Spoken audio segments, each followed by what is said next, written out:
La boda maldita. Me llamo Martín y nací en un pequeño pueblo de Yucatán, México, en 1965. He cargado con esta historia durante tantos años que a veces dudo de mí mismo, pero te juro que todo lo que voy a contarte sucedió tal cual lo recuerdo. Los hechos de los que seré testigo y protagonista comenzaron en 1988, cuando decidí casarme con quien sería mi ruina, la mujer que el pueblo entero señalaba como bruja. Hoy comprendo que aquella advertencia no era por un simple prejuicio ni por malos rumores, tenía fundamento. Siento un escalofrío cada vez que evoco la imagen de su rostro la noche en que descubrí su verdadera naturaleza. Y es que, hasta ese momento, había sido un hombre incrédulo, terco y enamorado, incapaz de ver más allá de mis deseos. Ahora, si cierro los ojos, aún puedo sentir el aroma extraño que la rodeaba en nuestra boda y el silencio incómodo de los invitados cuando se atrevieron a mirarla a los ojos. Fue la primera vez que sentí, en lo profundo de mi ser, un ligero temblor que nunca había experimentado. Crecí rodeado de mitos y leyendas. Mis padres me contaban historias de aluxes y de espíritus que rondaban las antiguas haciendas abandonadas, pero como cualquier niño, yo solo imaginaba cuentos para entretenerme. Con los años, desarrollé un fuerte escepticismo hacia lo sobrenatural. Veía con recelo a los lugareños cuando se persignaban al pasar por el monte o cuando se persignaban 3 veces seguidas si oían un aullido. Yo pensaba que solo eran supersticiones propias de la región y que la gente hablaba más de la cuenta para buscar una explicación a las desgracias. Sin embargo, en 1988, la desaparición de varios niños puso al pueblo en un ambiente sombrío. Recuerdo que la primera desaparición ocurrió en febrero, la última en diciembre de ese mismo año. Para mí era incomprensible que nadie pudiera encontrar a esos pequeños. Los mayores decían que el mal estaba suelto y que rondaba nuestras calles. Fue en ese mismo periodo cuando conocí a Adriana, la mujer que se convertiría en mi esposa. Adriana llegó al pueblo una tarde calurosa de marzo. Era delgada, de cabello negro y con unos ojos tan profundos que parecían vacíos. La conocí en la plaza principal, bajo la sombra de un árbol. Se me acercó para preguntarme cómo llegar al cenote más cercano porque, según me dijo, tenía curiosidad por conocer esos pozos de agua cristalina tan típicos de la región. Nuestra conversación fue breve y, a pesar de su mirada penetrante, me resultó agradable. Noté que hablaba poco, pero cada palabra salía de su boca con una cadencia hipnótica. Pensé que solo era una mujer reservada. Jamás se me pasó por la cabeza que pudiera haber algo siniestro en ella. Yo me ofrecí a guiarla al cenote y ella aceptó con una sonrisa tenue. Todavía recuerdo el escalofrío que sentí cuando rozó mi mano, como si su piel estuviera más fría de lo normal pese al calor del día. Pronto la gente comenzó a advertirme que tuviera cuidado con esa muchacha. Los rumores se expandían como pólvora, decían que la veían salir por las noches hacia el monte, que hablaba con voces extrañas mientras caminaba entre sombras, e incluso que la habían sorprendido merodeando por casas de familias que luego perderían a un hijo. Para mí, nada de eso tenía sentido. Era cierto que Adriana tenía hábitos un tanto inquietantes, como su afición por vagar sin rumbo a altas horas de la noche, pero nunca encontré razones para desconfiar de ella. Cada vez que le preguntaba por sus paseos nocturnos, solo me respondía que necesitaba sentir la libertad del viento y que se calmaba observando la luna. Yo, hechizado por su presencia, no veía motivo para juzgarla. Con el paso de los meses nos fuimos acercando más. Me enamoré de su sonrisa apenas perceptible y de sus silencios que me invitaban a llenar los espacios con mis propias palabras. Aunque el pueblo continuaba susurrando advertencias, mi terquedad y mi ceguera me llevaron a pedirle matrimonio. Un día, tomé valor y le planteé la idea de casarnos. Ella me miró largo rato y aceptó con algo que no describiría como alegría, sino más bien como una calmada resignación. Fue en ese instante que un presentimiento extraño me recorrió el cuerpo, una intuición que me decía que tal vez no debía continuar, pero no le hice caso. Preparé todo para la boda lo más rápido que pude.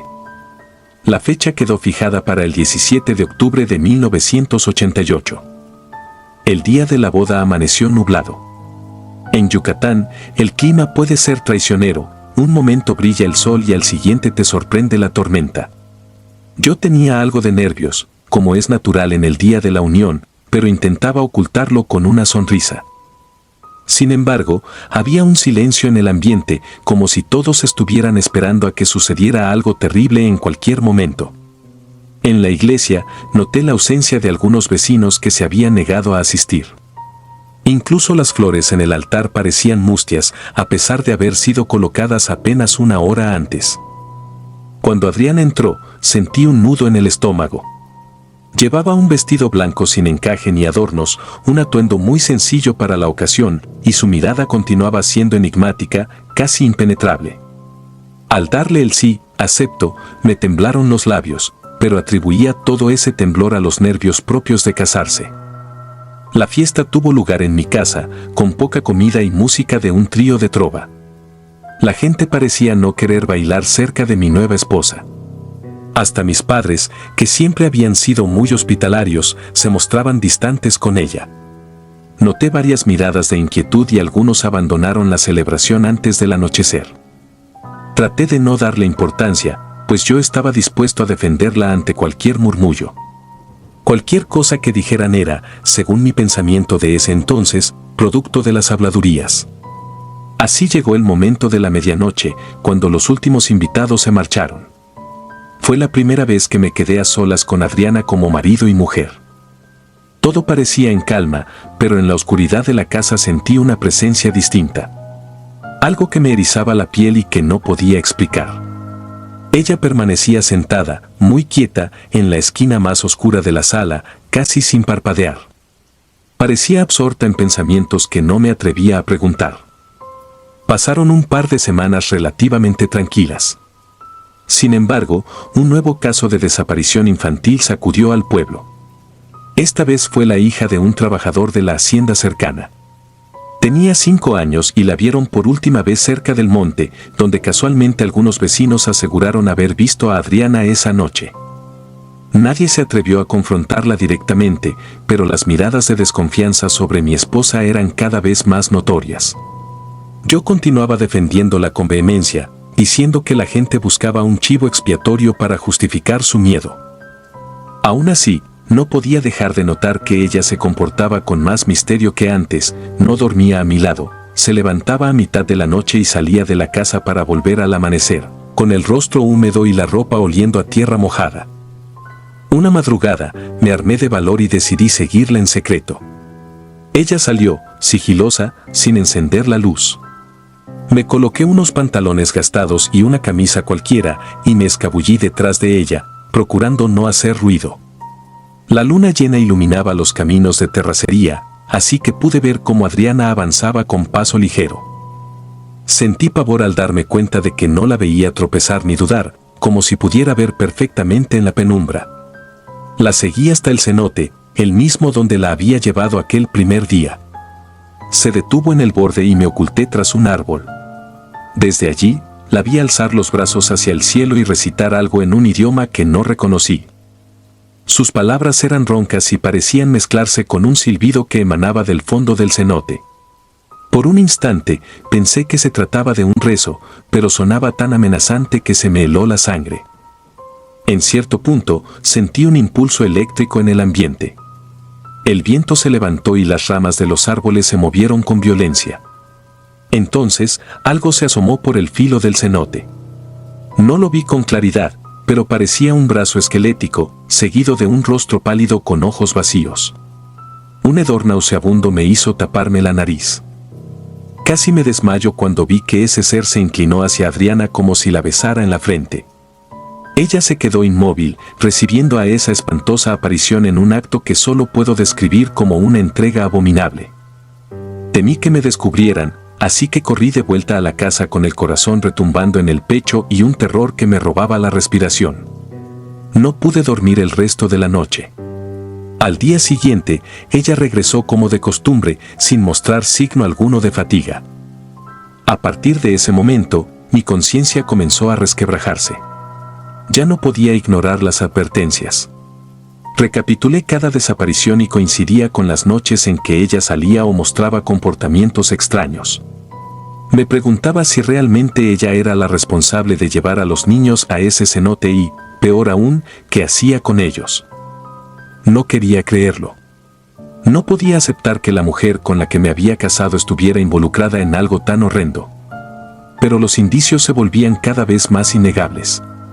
Una noche, revisando el ropero de Adriana mientras ella vagaba por ahí, encontré huipiles manchados con algo pardo y reseco que me provocó náuseas.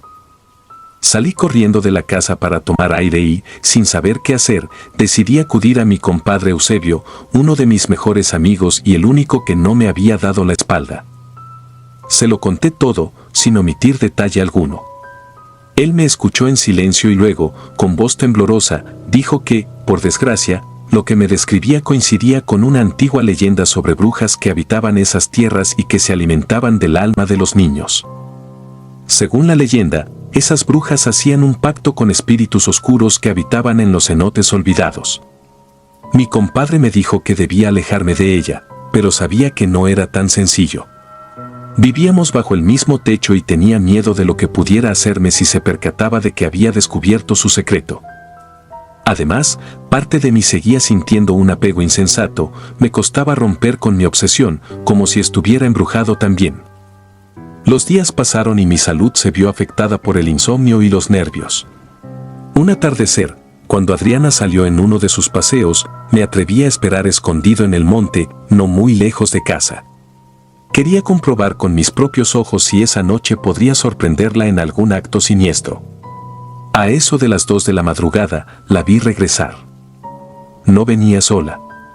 Delante de ella, caminaba un niño que reconocí al instante, se llamaba Francisco y era el nieto de una vecina, un pequeño de apenas 6 años. Estaba vestido con pijama y parecía estar como sonámbulo. Sus movimientos eran lentos y sus ojos miraban al vacío. Adriana avanzaba detrás, acariciándole la cabeza con suavidad inquietante, casi maternal. El niño, en un estado que no puedo explicar, no ofrecía resistencia. Lo conducía directo hacia la espesura de la selva. Yo quería moverme, pero algo me paralizó. Un terror indescriptible me aprisionó las piernas. Sentí que el sudor helado me corría por la espalda. Era como si la tierra me aferrara a su abrazo, negándose a dejarme intervenir. Poco a poco, desaparecieron entre la maleza. Entonces, la noche se tornó silente y solo escuché el canto lejano de un pájaro nocturno. No sé cuánto tiempo estuve allí, inmóvil y temblando. Cuando logré reaccionar, corrí en dirección opuesta, sin atreverme a ver hacia atrás.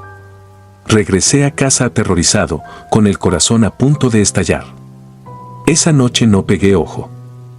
Me la pasé sentado en un rincón, abrazándome las rodillas, intentando convencerme de que todo era un mal sueño.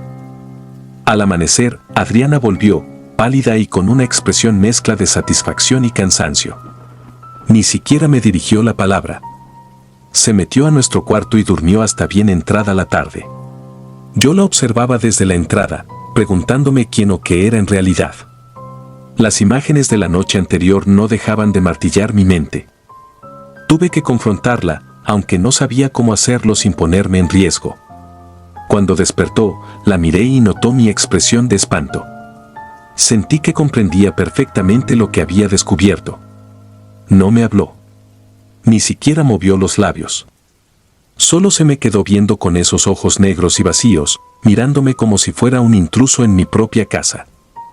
Di un paso hacia atrás y un escalofrío me recorrió el cuerpo, pues creí ver su sombra moverse de forma independiente, casi reptando por la pared. No sé cómo sobrevivía los siguientes días. Me encerraba en mi cuarto y, cuando ella salía, me armaba de valor para revisar cada rincón de la casa, esperando no encontrar nada peor. En una de esas búsquedas descubrí, bajo las tablas flojas del piso, una especie de altar rudimentario. Había velas consumidas, amuletos tallados en hueso y un frasco con un líquido espeso de color marrón oscuro, dentro del cual flotaban pequeñas figuras como de cera y cabello enredado. También encontré unas cuantas fotografías borrosas de rostros infantiles. Al verlas, sentí náuseas. Ya no tenía dudas, mi esposa era la responsable de la desaparición de los niños. Caí en cuenta de que, de alguna manera, yo me había convertido en cómplice, al menos por no haber creído en las advertencias de los demás. El horror incrementó cuando, una noche, escuché un canto lúgubre proveniente del patio trasero. Me acerqué y la vi sentada sobre la tierra, rodeada de velas, con un montón de huesos pequeños que sacaba de un saco de tela. Parecían huesos de niño. Los acomodaba formando un círculo, y su voz parecía la de muchas personas al mismo tiempo. A cada frase que pronunciaba, el viento silbaba con fuerza y las llamas de las velas parecían querer apagarse, pero nunca lo hacían del todo. Mi mente se resistía a aceptar que aquello fuera real. Me sentí en el centro de una pesadilla demasiado vívida. Finalmente, el día en que se rompió el último velo de mi ignorancia, la vi transformarse. No fue una metamorfosis al estilo de las historias fantásticas que yo había juzgado ridículas en mi juventud, sino algo aún más aterrador. Su cara adquirió un matiz pálido y sus ojos se hundieron como si se vaciaran de vida. Sus brazos se alargaron y sus manos afiladas parecían garras. En su boca se dibujó una mueca, un gesto que no era humano. Vi todo esto a través del resquicio de la puerta de la cocina, mientras ella caminaba lentamente hacia mí. No sabía si lo hacía consciente de mi presencia o si seguía inmersa en ese trance de bruja que tanto había temido. El terror me paralizó, pero, al mismo tiempo, mi instinto de supervivencia salió a flote y eché a correr sin mirar atrás. Oí un gruñido profundo, casi animal, a mis espaldas.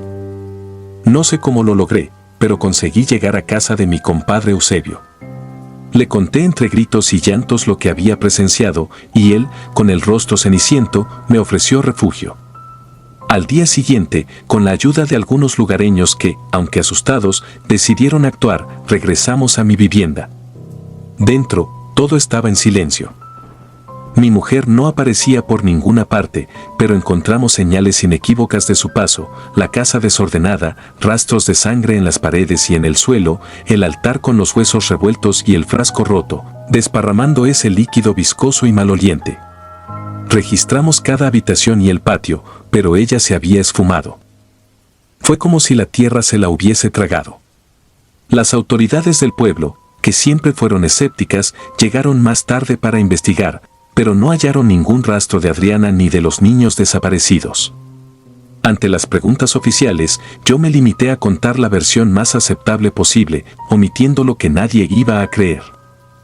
Eusebio me ayudó a empacar mis cosas. No podía quedarme en aquella casa, ni siquiera en ese pueblo. La gente me miraba con una mezcla de lástima y repulsión. Algunos me culpaban por no haber escuchado las señales a tiempo. Tal vez tenían razón. Mi vida se destrozó. Desde ese día dejé atrás mi trabajo y mi tierra, huyendo de la culpa y del terror. Sin embargo, cada vez que cierro los ojos para intentar dormir, revivo la escena de Adriana con ese rostro desfigurado, esa mirada carente de humanidad y esos rituales macabros que consumieron la inocencia de tantos niños. He tratado de rehacer mi vida en otro lugar, lejos de Yucatán, y con el paso de los años he compartido esta historia solo con contadas personas. A la mayoría le parece un delirio de mi parte, un cuento que busca justificar mi tragedia personal. Yo no insisto en convencer a nadie, sé muy bien lo que vi. Nunca se encontraron los cuerpos de los pequeños, ni a mi esposa. Lo único que quedó fue el rastro de maldad y la huella imborrable que se instaló en mi mente. A veces, muy de madrugada, me despierto con la sensación de que ella está mirando por la ventana, con esos ojos vacíos clavados en mí. Quizás solo es mi imaginación que no me deja en paz. O tal vez sea su espíritu que todavía ronda, esperando el momento oportuno para completar algún ritual inconcluso. He vivido con este peso durante años, y no pasa una sola noche sin que recuerde el día en que pronuncié mi voto matrimonial ante una presencia maligna que yo, en mi ceguera, confundí con una mujer reservada. Hoy sé que hay cosas en este mundo que no comprendemos, fuerzas oscuras que se esconden tras sonrisas aparentemente inofensivas. Uno puede pensar que vive en un lugar simple y tranquilo, pero el mal puede anidar en cualquier rincón.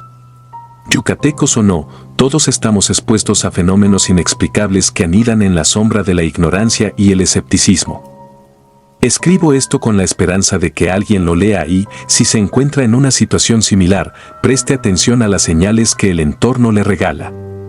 Ojalá pudiera retroceder en el tiempo y poner más atención a los consejos de quienes me advirtieron. Quisiera no haber defendido a capa y espada a esa criatura sin alma que se hizo pasar por mi esposa. Ahora solo me queda vivir con las consecuencias de mis actos, consumido por el terror cada vez que anochece y mis recuerdos se confunden con los sonidos del viento. Te lo suplico, cree lo que te cuento, aunque te parezca inverosímil. No me queda nadie más a quien acudir. Quien lea estas palabras, que entienda que el horror más profundo no siempre se anuncia con golpes ni con gritos. A veces llega con un suave susurro, con una sonrisa discreta que se instala en tu vida hasta despojarte de todo rastro de cordura. Así me pasó a mí, Martín, que un día creí que había encontrado el amor y, en cambio, me había desposado con la pesadilla más atroz que uno puede imaginar. Y hasta el día de hoy continúo mirando por encima del hombro, esperando encontrar en cualquier esquina la sombra de esa mujer que juré amar y que, sin embargo, se alimentó de mi ingenuidad y del dolor de los inocentes. Solo espero que, al final de mis días, el miedo no me persiga más allá de la tumba. He aquí mi verdad, tan desnuda y brutal como la pesadilla que viví. Velo gris. No recuerdo el momento exacto en que comencé a obsesionarme con mi vestido de novia, pero sí tengo claro cuando apareció aquel que marcaría mi destino. Hubo un largo periodo en el que pensé que todo lo ocurrido era producto del estrés que acompañaba la planeación de la boda, o de mi imaginación desbordada por las tradiciones y supersticiones que rodean este tipo de eventos en Venezuela. Sin embargo, lo que viví fue demasiado vívido para ser un simple fruto de mi mente. Hoy, con el corazón aún encogido por el miedo, contaré lo que ocurrió. Me prometí a mi futuro esposo a finales de un año movido, con problemas económicos y tensiones políticas en el país. Aún así, cuando Adrián me propuso matrimonio, sentí un rayo de esperanza que eclipsó todo lo demás. Teníamos poco dinero, pero estaba decidida a tener una boda que, sin ser ostentosa, al menos cumpliera mis sueños de niña. Comenzamos a hacer planes a toda prisa, intentando cuadrar fechas y ahorrar lo suficiente. Una tarde de sábado, después de buscar sin éxito salones disponibles, llegamos a casa agotados. Él se marchó temprano porque tenía una reunión familiar y yo aproveché para descansar. Justo antes de acostarme, mi madre me llamó a la sala. Había un paquete grande y pesado en la puerta, sin remitente. Lo primero que me extrañó fue que el cartero jamás anunció su llegada. Por mi cabeza pasaron 1000 preguntas. ¿Quién enviaría algo tan grande a esta hora? ¿Sería un regalo de boda adelantado de algún pariente lejano? Rasgué con cuidado la cinta adhesiva y abrí la caja. Dentro había un vestido viejo, amarillento, con restos de polvo que se arremolinaban en el aire al moverlo. Tenía un velo gris, tan maltratado que sentí un escalofrío al tocar su tela áspera. No pude evitar pensar que alguien había tomado la peor broma posible, enviar un traje de novia que parecía sacado de una tumba. Recuerdo que, en ese instante, un presentimiento terrible se apoderó de mí. Algo en aquel vestido no estaba bien. Estaba sucio, con manchas oscuras en las mangas y una especie de ruedo rasgado. Por más que quise encontrarle algo positivo, no pude. Su apariencia evocaba una historia trágica que no me atrevía a descifrar. Sin embargo, mi curiosidad me impulsó a revisarlo a fondo. Cuando intenté sacudir el polvo para ver mejor los detalles, mi nariz empezó a sangrar de inmediato. Jamás había experimentado una hemorragia tan intensa. Era como si el contacto con esa tela antigua hubiese desencadenado un estallido interno. Me apresuré al baño a buscar papel, pero el sangrado tardó varios minutos en parar. Algo así no era normal en mí. Desde entonces, la sensación de tener un objeto maldito en casa se hizo insoportable. Mi madre, que también vio el vestido, no dejó de persignarse y rezar en voz baja. Ella insistió en que lo botara a la basura de inmediato, pero me resultó imposible deshacerme de algo que, de manera tan siniestra, había llegado hasta mí. Tal vez era el morbo de querer descubrir su origen, o quizá alguna pulsión más profunda que me impedía cortarle el paso a lo desconocido. Esa misma noche no pude dormir. Incluso ahora, al recordar la silueta de aquella prenda colgada en la percha, siento escalofríos. De algún modo, terminé poniéndolo en una bolsa negra y guardándolo en un baúl del cuarto de servicio. Creí que, si lo mantenía lejos de mi vista, podría seguir mi rutina sin sobresaltos. Al día siguiente, me desperté con la cara pálida, como si llevara horas sin conciliar el sueño. Me dolía la cabeza. Llamé a Adrián para contarle del extraño paquete, pero él me dijo que probablemente alguien me había hecho una broma de mal gusto, que no me preocupara tanto. Sentí alivio al escucharlo tan racional, pero no conseguí tranquilizarme del todo. Con el transcurrir de la semana, cada paso que daba en la organización de la boda se sentía pesado. Hubo llamadas extrañas que colgaban al segundo de yo contestar. Empecé a notar que las flores que iba escogiendo para el centro de mesa se marchitaban con rapidez inusual. La modista a la que le había encargado mi vestido real me canceló la cita varias veces, alegando problemas de salud. Era como si una sombra siguiera mis pasos y estropeara cada detalle de mi matrimonio. Una noche, mientras ordenaba papeles de la boda, escuché un golpe proveniente del cuarto de servicio. Mi madre no se encontraba en casa. Con el corazón en la garganta, caminé hasta allá sintiendo que los latidos se me saldrían del pecho. Abrí la puerta y me golpeó el olor a humedad, más fuerte de lo normal, casi fétido. Todo parecía en su lugar, excepto que el baúl donde había guardado la bolsa negra estaba abierto. La tapa de madera crujía, como si alguien la hubiese forzado. Miré dentro y no vi la bolsa por ningún lado. Estuve rebuscando por varios minutos, sacando utensilios viejos y cojines rotos, hasta que hallé la bolsa tirada en un rincón. Lo extraño fue que la bolsa estaba rota, con la tela del vestido esparcida por el suelo. Acaricié apenas un retazo y sentí una punzada aguda en los dedos, como si la fibra misma me quemara la piel. En un impulso desesperado, recogí aquel vestido y lo arrojé con furia a la basura. Ya no podía soportar la idea de tenerlo en casa. Entonces, recordé las palabras de mi madre: no llames a la desgracia quedándote con cosas desconocidas. Esa frase retumbaba en mi cabeza.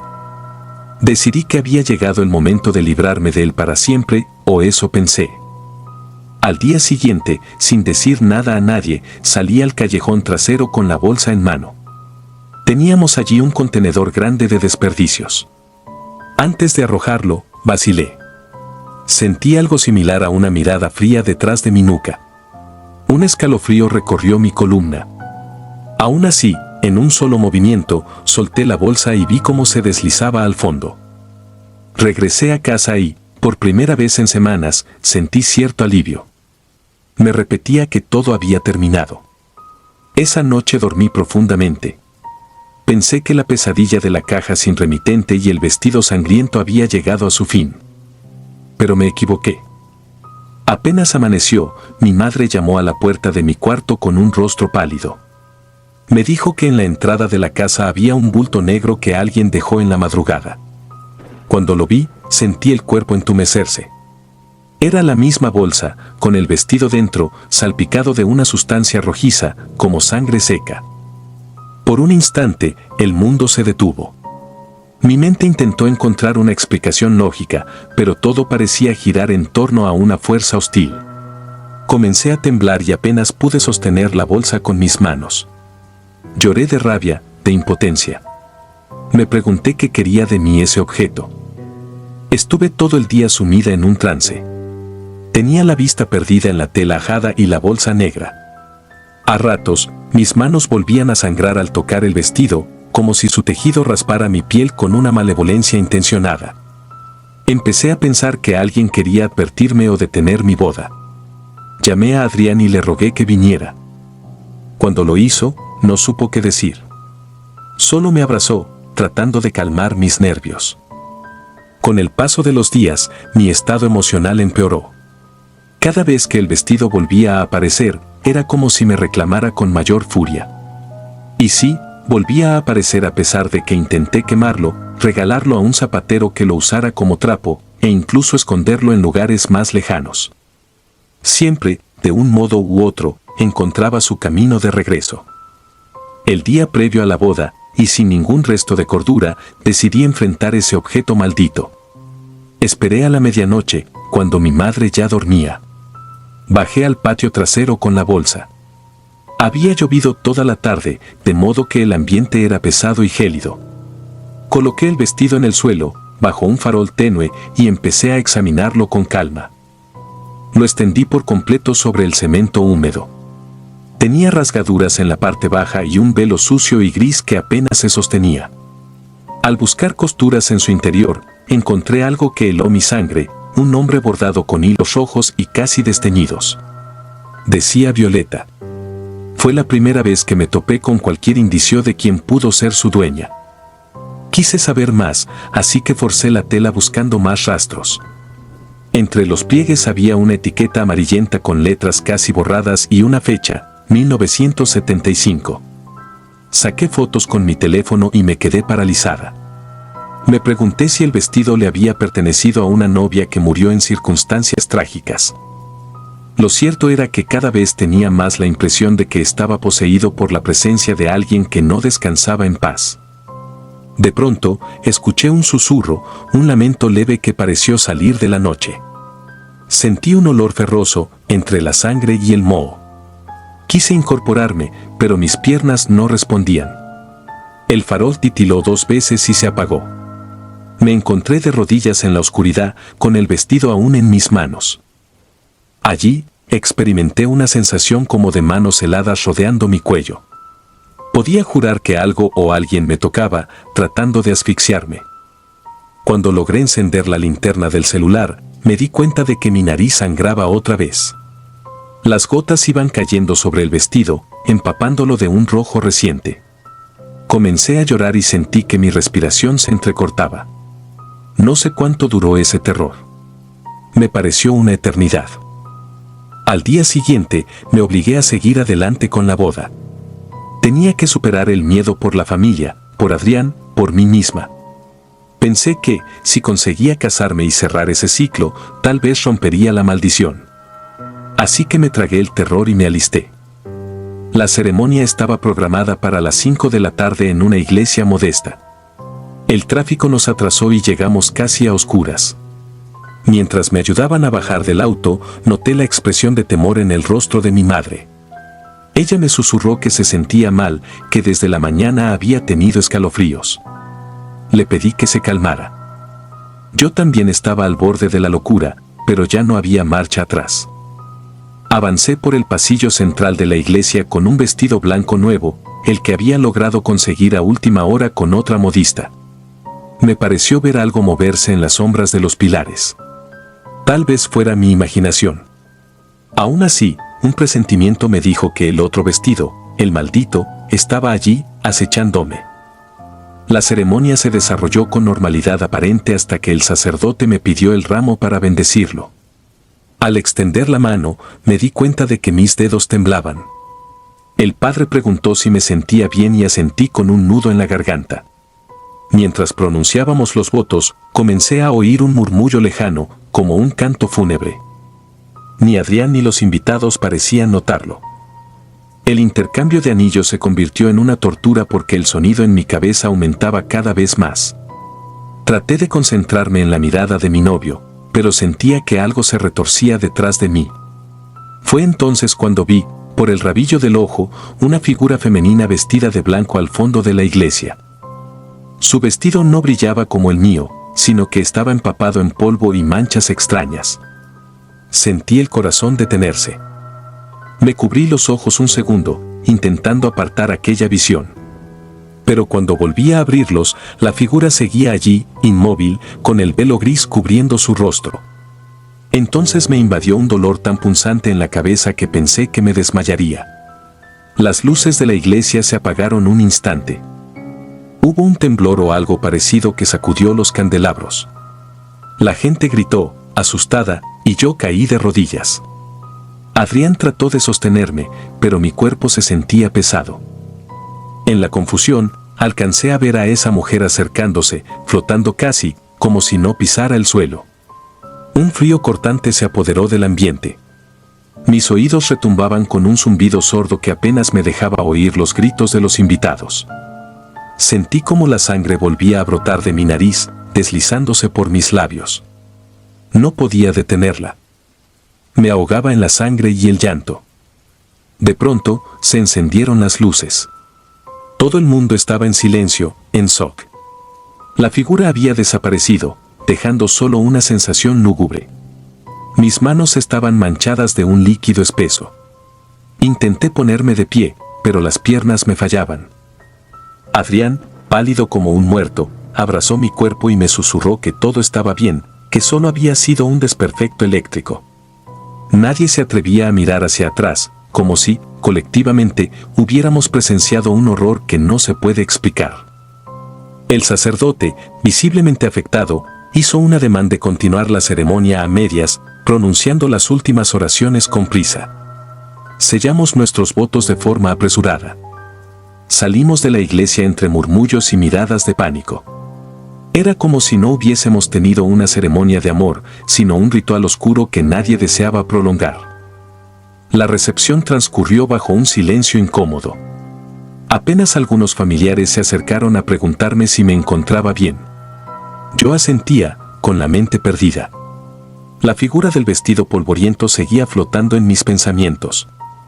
No conseguía sacudirme esa imagen, ni el presentimiento de que algo más iba a suceder. A las pocas horas, cuando ya había caído la noche, regresé a la iglesia a escondidas. Sentía que tenía que enfrentar lo que fuera que hubiese visto. Caminé por los pasillos oscuros, alumbrándome con la luz de mi celular. Mis pasos resonaban sobre las baldosas antiguas. El eco de mi respiración me aterraba. Aún llevaba puesto el vestido de novia.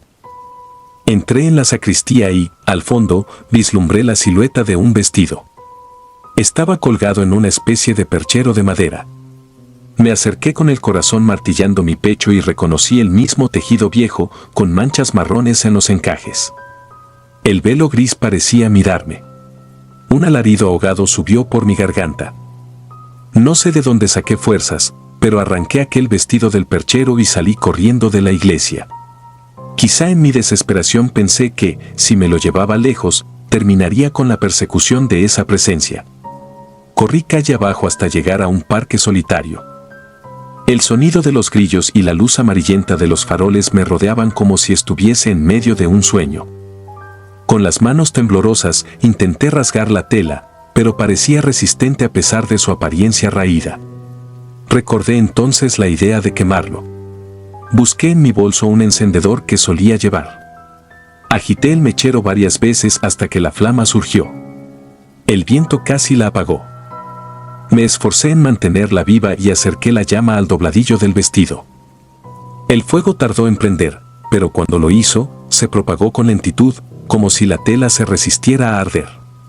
Una humareda oscura subió al cielo y sentí un hedor nauseabundo. Luché contra la náusea para no soltarlo. Poco a poco, el vestido se consumió entre chispas rojas.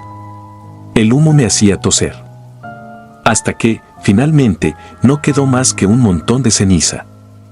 Cerré los ojos, dejando que las lágrimas rodaran por mis mejillas. Sentí en el aire una extraña calma, como si por fin esa fuerza que me atormentaba hubiera encontrado reposo.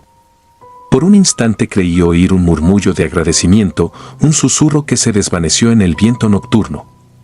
Me quedé largo rato allí, intentando recuperar el aliento. Al volver a casa, casi al amanecer, me sentía extenuada. Entré sigilosamente para no despertar a nadie. Me quité mi vestido de novia y me sumergí en la cama, rezando porque todo hubiera terminado. Cuando desperté, el sol ya estaba alto. Escuché música de salsa en la cocina. Parecía que la vida volvía a la normalidad. Sin embargo, al poner el primer pie en el suelo, sentí algo húmedo bajo mis dedos. Era un pedazo de tela chamuscada, con un tenue olor a humo. Un retazo del vestido antiguo descansaba en mi habitación, como si quisiera recordarme que hay fuerzas que no se disuelven con un simple incendio. Aunque llevo el anillo en mi dedo y estoy casada, la sombra de aquel vestido todavía me persigue. A veces, al ver mis álbumes de boda, tengo la impresión de ver un velo gris asomándose al fondo de las fotos. Otras noches, mi nariz vuelve a sangrar de la nada, como si la historia de Violeta no estuviera terminada. Me contaron que, en los 70, una muchacha de la zona murió la víspera de su boda. Dicen que el novio nunca llegó a la iglesia, que el destino truncó su enlace de forma terrible. La tragedia la hundió en un profundo rencor y aquella mala energía se quedó impregnada en su vestido. No sé si esa es la leyenda real o si es una mezcla de rumores y supersticiones. Lo que sí sé es que mi experiencia fue tan desgarradora que aún se me quiebra la voz al hablar de ello. Daría cualquier cosa por asegurar que esto solo fue un susto pasajero, pero todavía, en la penumbra de algunas madrugadas, escucho pasos en el pasillo y huelo el inconfundible aroma del polvo viejo, ese mismo que flotó cuando abrí la caja. Miro a mi esposo dormir a mi lado, ajeno a los escalofríos que me paralizan. Me pregunto si, algún día, las nuevas manchas de sangre dejarán de brotar de mi nariz, o si este será el precio que pague para siempre por haber recibido un regalo sin remitente. Quizá hay sucesos en esta vida que simplemente se ligan a nuestro destino de forma inevitable, como una deuda de otras almas que buscan liberarse a través de nosotros. Podríamos pensar que hubo una advertencia al inicio, esa hemorragia que me alertó para que no continuara con los preparativos. Pero no le hice caso y seguí con mi boda, creyendo que el amor bastaba para derrotar cualquier maldición. Ahora comprendo que las bodas, pese a su belleza, también pueden servir de escenario para horrores desconocidos, sobre todo cuando se encierran tragedias pasadas que no pudieron cerrarse. Un velo gris sigue acompañándome en mis pesadillas, susurrando un nombre que no alcanzo a descifrar del todo. Solo me queda la esperanza de que, con el paso del tiempo, esos vestigios de maldad se disipen y pueda al fin dejar de temblar cada vez que sienta un roce en mi cuello o un cosquilleo en la nariz. Sin duda, lo ocurrido es la prueba de que hay historias que no terminan en muerte, sino que se trasladan como un legado maldito al siguiente desprevenido que las recibe. Hoy, mientras escribo esto, escucho un golpeteo hueco en el patio trasero y no sé si atreverme a mirar. Prefiero rezar en silencio y esperar que nada salga de las sombras. Aún no tengo la fortaleza para enfrentarme de nuevo con un pasado que no me pertenece, pero que me eligió para narrar su horror. Y aunque lo queme 1000 veces, presiento que el velo gris de ese vestido siempre encontrará la manera de recordarme que, en algunos rincones de nuestro mundo, hay sufrimientos tan intensos que se rehúsan a desaparecer. Tierra de Panteón. Recuerdo el día de mi boda como si estuviera atrapado en un sueño macabro, aunque al principio todo parecía normal. Esa mañana me levanté con la emoción palpitando en mi pecho. No dormí mucho la noche anterior, pero no era por nervios, sino por la profunda certeza de que todo marcharía bien. Había esperado tanto ese momento. Mi prometida y yo habíamos planeado cada detalle de la celebración con amor y dedicación. Nada parecía fuera de lugar hasta que, un par de horas antes de la ceremonia, noté que un escalofrío recorría mi espalda sin motivo alguno. El lugar estaba decorado con flores blancas y cintas doradas que colgaban del techo. Los invitados llegaban con sonrisas luminosas y abrazos de felicitación. Podía ver la alegría sincera en sus miradas y supuse que era el resultado de ver a dos personas que se amaban dispuestas a dar ese paso tan importante. Mis padres me dijeron que mi traje lucía impecable y que mi rostro mostraba una combinación extraña de euforia y ansiedad. Todo, sin embargo, empezó a tomar un matiz distinto cuando sentí un persistente hormigueo en mis manos. No presté demasiada atención a ese síntoma que atribuía a la emoción del evento. Me dediqué a saludar a la gente y a asegurarme de que todo transcurriera como lo habíamos imaginado. Para mi sorpresa, minutos antes de la ceremonia, me enteré de que mi exnovia estaba entre los presentes. Me pareció extraño, ya que no habíamos terminado en buenos términos y jamás le envié invitación. Nadie supo explicarme cómo llegó hasta ahí. Pensé que tal vez mi madre o alguna persona cercana, en un intento de cortesía malentendida, le había dado la hora y el lugar. Decidí ignorarlo para no dejar que su presencia opacara ese día tan especial. La ceremonia comenzó con normalidad. Mi prometida apareció en el pasillo vestida de un blanco puro, radiante y conmovedora. Caminó hacia mí con paso firme, pero cuando me miró percibí en sus ojos un leve temblor. Me sonrió, pero sus facciones estaban tensas. Su mano temblaba al tomar la mía. Aún así, el oficiante continuó con sus palabras y ambos intercambiamos votos.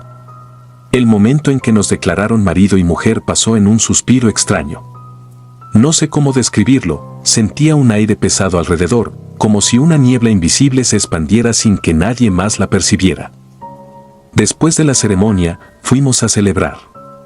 Las fotos, la música y el banquete parecían normales, pero mi esposa empezó a sentir náuseas. Su rostro se puso pálido y sus manos comenzaron a temblar en exceso. Algunos invitados pensaron que era simple agotamiento, pero yo supe que algo iba mal. Lo más perturbador fue que noté una mirada fija en su dirección. Al voltear, descubrí que mi exnovia no la perdía de vista ni un segundo, con una expresión dura en su rostro, como si me reprochara en silencio haberla reemplazado. Quise acercarme a ella, pero se escabulló entre la multitud. Mi esposa se desvaneció en mis brazos antes de que terminara el banquete. Corrimos a un hospital cercano, en medio de un caos que borró cualquier atisbo de felicidad de ese día. Los médicos no encontraron nada anormal en los exámenes, lo que nos dejó a ambos desconcertados y al borde de la histeria. Nos quedamos ingresados toda la noche, esperando que ella se recuperara por completo, pero cada hora que pasaba su fiebre aumentaba sin razón aparente.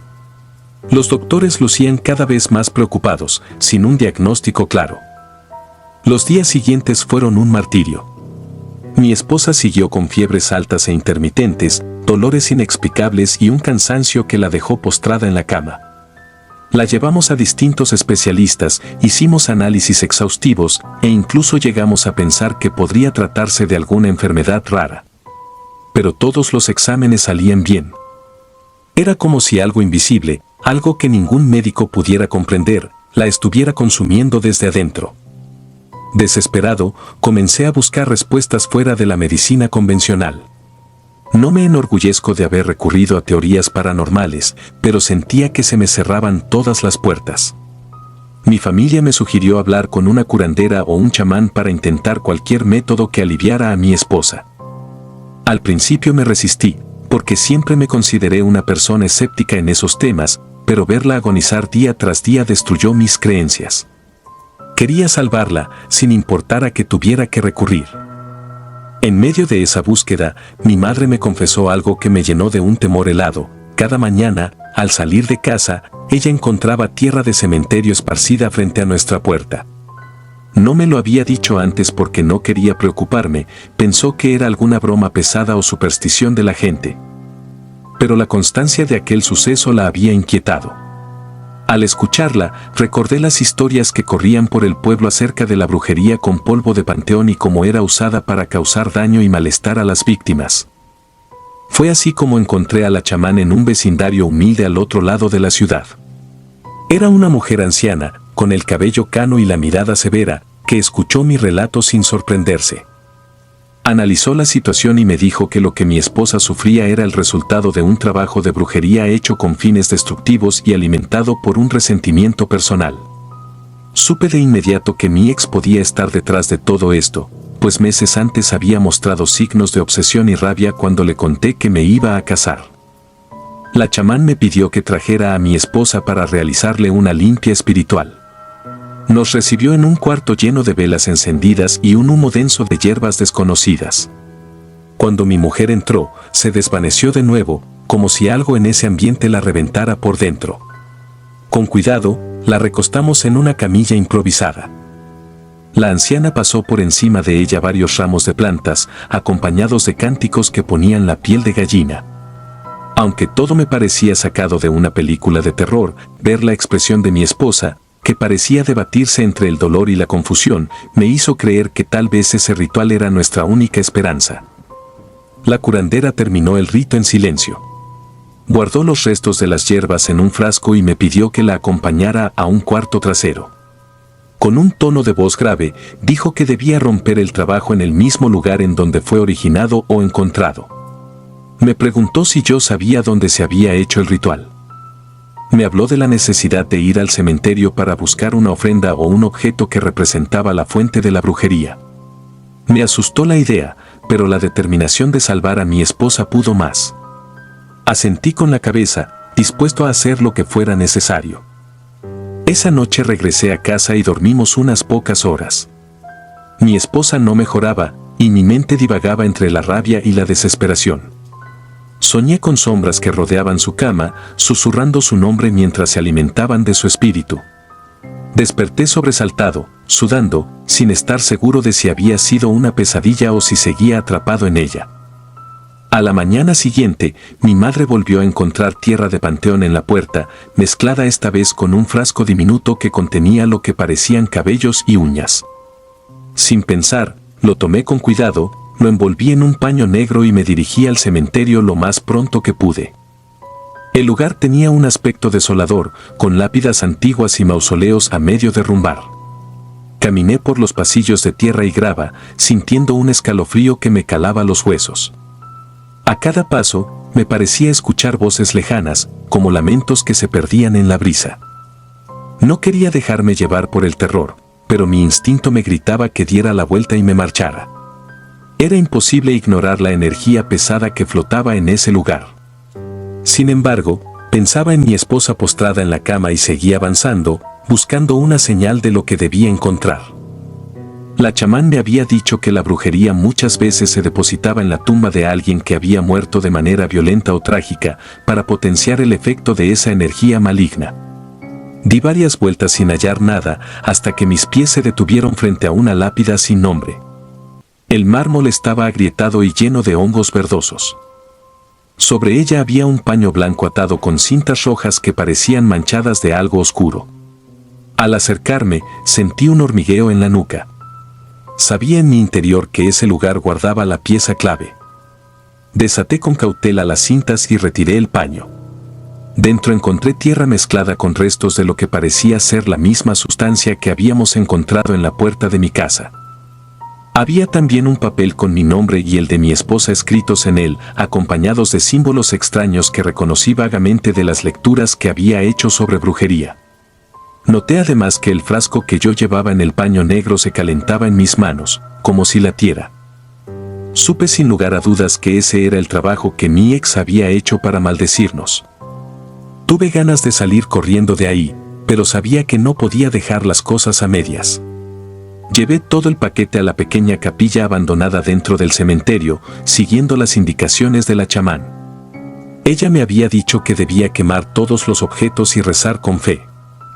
Sentí un miedo atroz cuando me di cuenta de que estaba solo en ese lugar lúgubre, con el corazón encogido y la mente llena de terror. Aún así, prendí fuego a una vela que llevaba en el bolsillo, sosteniéndola con mano temblorosa. El calor de la llama me dio un poco de valor. Abrí el frasco, arrojé su contenido junto con el resto de la tierra y el papel maldito sobre una vasija metálica que encontré cerca de una pared carcomida por la humedad. El olor que emanó esa mezcla cuando el fuego empezó a consumirla me revolvió el estómago. Una humareda espesa se elevó hacia el techo, formando figuras que parecían retorcerse en el aire. Quise rezar, pero mis labios se atoraron. Fue como si una fuerza invisible me estuviera oprimiendo. Pese a todo, comencé a pronunciar algunas palabras que me recordaban las plegarias de mi infancia, pidiéndole a Dios y a los espíritus bondadosos que rompieran ese mal. El humo comenzó a dispersarse y una sensación de alivio casi imperceptible empezó a inundarme. Regresé a casa agotado física y mentalmente, convencido de que habíamos avanzado en romper la maldición.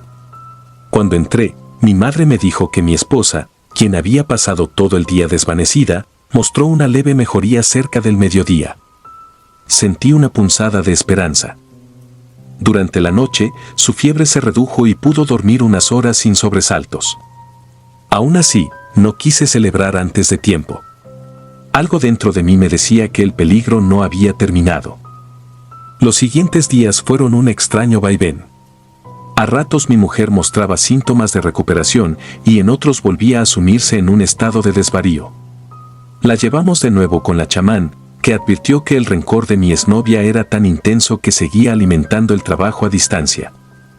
No bastaba con quemar los objetos, también tenía que cortarse todo lazo con aquella persona que nos deseaba el mal.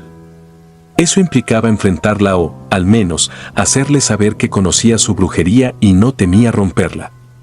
Confieso que me inundó un pavor inmenso ante la idea de buscarla y encararla. La situación se volvió más oscura.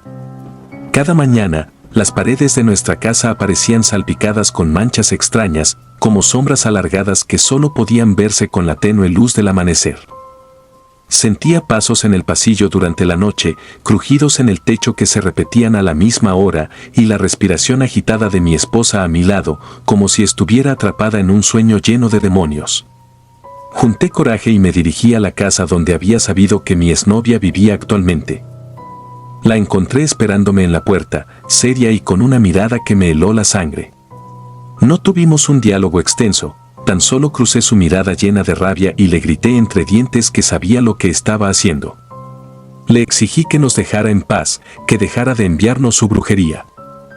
Ella no negó nada, se quedó inmóvil y solo sus labios soltaron un murmullo ininteligible.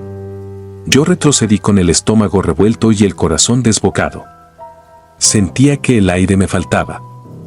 Esa misma noche, con mi esposa en la cama, tomé la mano de ella y recé con todas mis fuerzas. Coloqué un vaso de agua y un plato con sal al lado de la cama, costumbres que la chamán me había recomendado para alejar energías negativas. A medianoche, sentí un viento gélido que golpeó las ventanas con furia. Escuché un lamento desgarrador, como si viniera desde la calle, atravesando las paredes. En ese momento, mi esposa se arqueó en la cama, con un grito ahogado que me partió el alma. Sujeté su cuerpo, la llamé por su nombre y le rogué que resistiera. Con la voz quebrada repetí las oraciones que había aprendido, al tiempo que veía sus ojos en blanco, como si algo o alguien la arrastrara lejos de mí. Finalmente, después de lo que parecieron siglos, mi esposa dejó de convulsionar y volvió a la calma, como si hubiera superado un trance infernal. Sus ojos se humedecieron y me miró con la expresión más humana que le había visto en semanas. Me habló con voz débil, preguntándome qué había ocurrido. La miré con alivio y le dije que todo había sido una especie de pesadilla que ya empezaba a disiparse.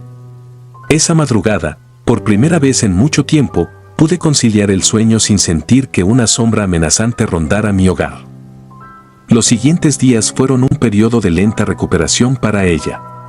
Gradualmente, volvió a comer mejor, a dormir sin pesadillas y a recobrar el color en su rostro. Fuimos a la casa de la chamán para agradecerle.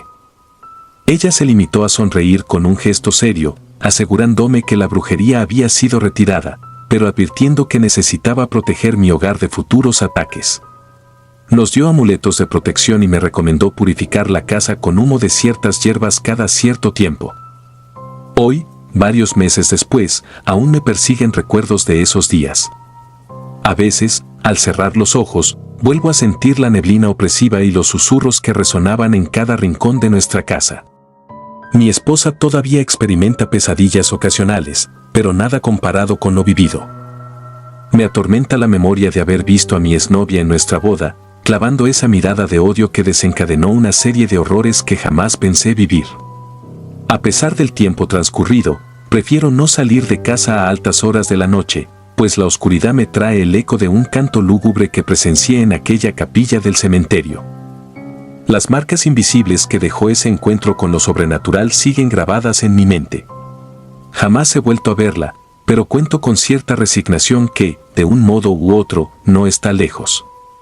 A veces creo divisar su figura en algún pasillo de supermercado, o escucho su voz entre risas ajenas, y mi corazón se contrae.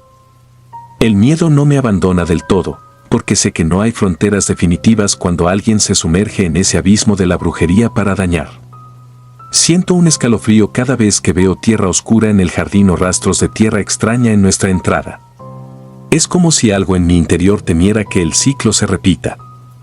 Sin embargo, al mirar a mi esposa cada mañana, sana y a salvo, doy gracias de haber tenido la fuerza para pelear una batalla invisible y aterradora. Ha habido noches en que despierto, sobresaltado por la idea de que aún no hemos cerrado el capítulo definitivamente, pero luego miro a mi alrededor y no veo aquella sombra pegajosa, no huelo el humo pútrido ni escucho pasos en el techo. Intento vivir con la certeza de que la fe, el amor y la determinación nos han brindado una tregua duradera y cada día que pasa es un día que vencemos al horror que intentó separarnos. No sé si alguna vez superaremos por completo lo que nos ocurrió. He aprendido que el miedo a lo desconocido cala hondo y deja cicatrices en el alma, pero también nos enseña la magnitud del amor cuando es puesto a prueba. Hoy, cuando miro a mi esposa sonreír, recuerdo aquel día de la boda, el instante en que vi su rostro tenso mientras recorría el pasillo, y no puedo evitar sentir un leve temblor al pensar en lo que tuvimos que enfrentar. Esta historia, que muchos calificarían de irreal, es mi verdad. La viví paso a paso, con el corazón encogido y el terror impregnado en mis huesos. Que nadie dude de que hay fuerzas en este mundo que no comprendemos y que, si no fuera por la voluntad de proteger lo que más amamos, podrían destruirnos sin piedad. He conseguido, a duras penas, recobrar parte de la paz, pero el verdadero descanso llega solo en pequeñas dosis. Cada vez que cae la noche, recuerdo la mirada furiosa de mi ex y aquellas horas en el panteón revolviendo la tierra manchada con nuestra desgracia. Pienso en el instante en que escuché los lamentos mientras quemaba los objetos malditos. Y, aunque respiro con más tranquilidad, me cuesta contener el escalofrío que sube por mi espalda. Quizá ya no volveré a ser el mismo, pero al menos puedo abrazar a mi esposa y sentir que hemos cerrado, en parte, el portal al horror que alguien abrió por simple obsesión y resentimiento. Aquella noche, frente a una tumba anónima, aprendí que el odio puede tomar formas siniestras y que solo la fe y el amor verdadero pueden hacerle frente. Sigo adelante con mi vida, sin olvidar lo que aprendí. No siempre hay explicación lógica para todo lo que nos sucede. A veces, la malicia proviene de las sombras que no queremos ver y la única salida es enfrentarlas. Hemos triunfado, de algún modo, pero la huella de ese terror quedará impregnada en mí hasta el fin de mis días. Aún así, cada nuevo amanecer me recuerda que vencimos a la oscuridad y que si algo intento transmitir con esta historia es que, por muy horrible que sea el abismo, siempre hay un resquicio de luz para escapar, siempre y cuando uno esté dispuesto a luchar hasta el último aliento. Si disfrutas de los relatos, te invitamos a apoyarnos con un like y un comentario, ya que eso nos ayuda muchísimo. Además, si aún no estás suscrito o suscrita, te animamos a formar parte de la comunidad del terror. Muchas gracias por escucharnos y por tu apoyo.